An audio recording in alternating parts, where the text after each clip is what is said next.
The Milford community has gotten a chance to witness some truly excellent postseason performances from several local teams over the last few months.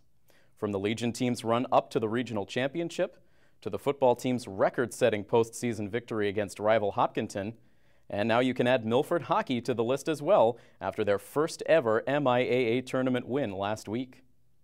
Before the team took to the ice in their second round matchup, we caught up with the hero of the team's round one win, Alec Gilliatt, to get his take on how the team was able to pull off that dramatic round one victory. Freer forced to try and recover, but the speed of Wild gets to it first. Wild centers out front, Gilliatt scores!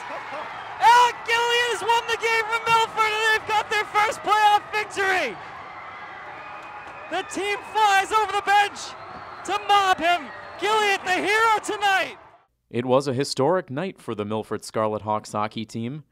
Just 29 seconds into the overtime period, that goal not only lifted the Hawks to a win over North Attleboro, but it lifted the entire program to its first ever postseason victory. A reality that continues to fully sink in for the players. Feels good. I'm on top of the world right now. Yeah. I'm still, I haven't slept. It was a great feed from Drew Wild and a magical shot from Alec Gilliatt that propelled Milford to that unforgettable win.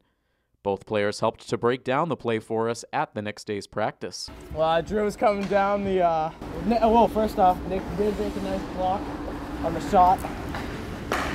I came over there, I just tried to beat him. You know, Gilly stick on the ice. I was ready for it. Fundamentals, and you know, just dished one, a little bit of sauce on it, and he just finished it. Put it home. Milford never held a lead in that game until Gilliatt's shot reached the back of the net to win it. The Hawks trailed in the game twice, including a 2-1 deficit nearly halfway through the third period. Alec says that despite the scoreboard not being in their favor, the team never lost confidence. We're just saying, don't let yourself get down. We knew that it was going to be tough to come back. Our captains, Sean and Sam, they really picked us up throughout the game, especially when we were down those 2 points. So they really helped us out. One of the biggest keys to Milford being in position to win the game late was the play of junior goaltender Brian Ireland. Ireland made 51 saves on 53 shots on goal, including 21 North Attleboro shots in the third period alone. Brian, he had one of the best games he had this season last night. It was like a minute ago. He stood on his head. He really saved us throughout that game. Without him, we couldn't have done it. The trio of Gilliatt, Drew Wild, and Nick Mobilia became Milford's most productive line down the stretch of the regular season. Those three players ended up on a line together thanks to a pivotal decision made by the coaching staff mid-season. Well, in the middle of the season, we sort of realized that what we had for the lines wasn't really working. We got caught in a pretty bad slump. We lost like 4 or 5 in a row, and Coach decided it was time to change up the lines. And after that, they worked pretty well. We started getting more chances to the net. I think our line, me and Drew had chemistry from last year. I thought it helped us out a lot.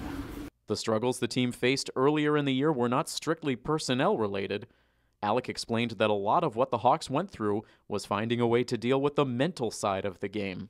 In the 7-2 loss, we didn't really bring a lot of energy out to the ice. You know, we obviously didn't do that good. North Attleboro, they just came out flying.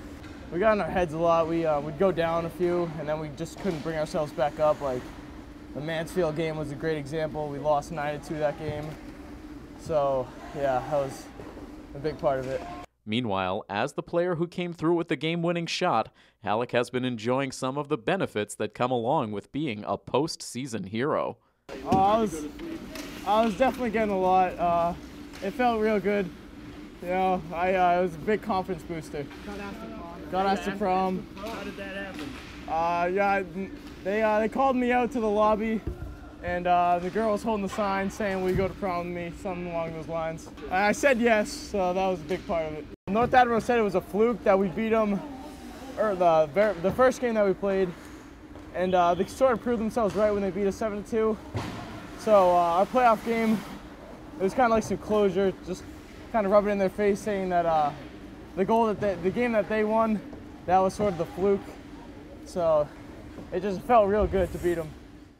After a few days of relishing in that victory over North Attleboro, the team headed out to Brockton this past Saturday to take on a formidable opponent in the quarterfinal round of the playoff tournament.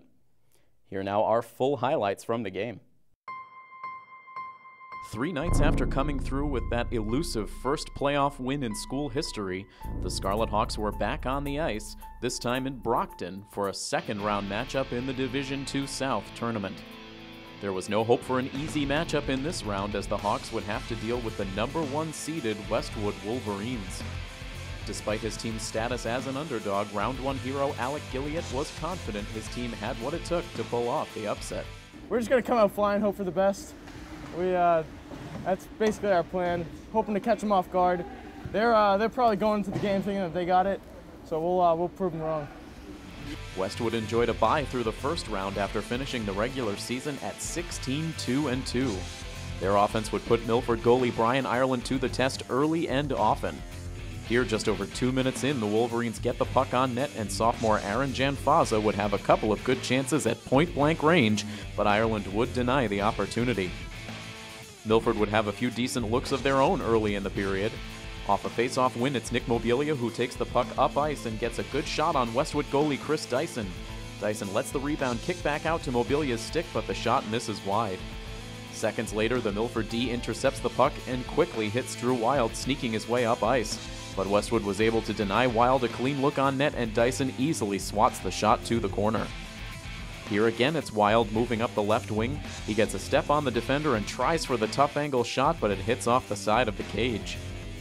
Just over 8 minutes to go in the first period now, it's Westwood who sends it deep in on the Milford side. The Wolverines then dish the pass back out to the point where J.R. Seeley sends the booming shot toward net, and Captain Ken Mackin was there to redirect it in to give the Wolverines a 1-0 lead. Into the second period, Milford would look to respond. Here, Pete Schuler, playing with a sore shoulder, would send the pass ahead, looking to spring Aiden Wild free. But look at the speed of Seeley, the defenseman, as he's able to catch up to Wild and break up the play without allowing a shot to make its way on goal.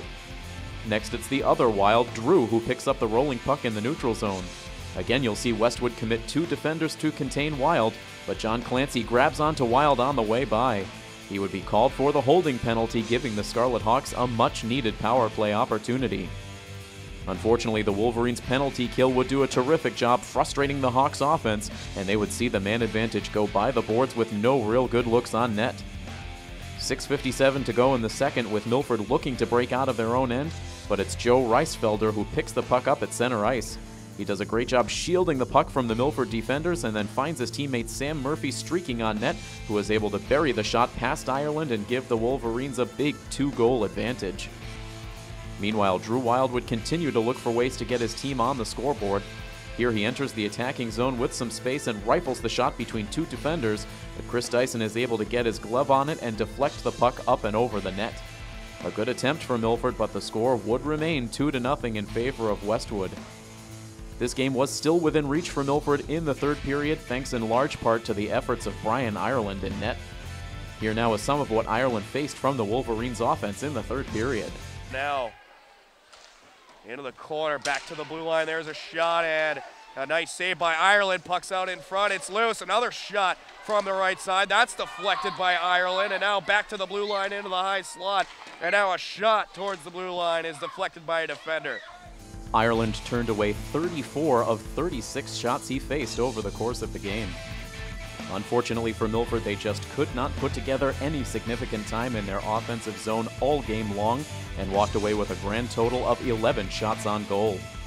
Sadly, there would be no upset on the ice on this day, as the Westwood Wolverines would eliminate Milford from playoff contention, winning this game by a final score of 2-0.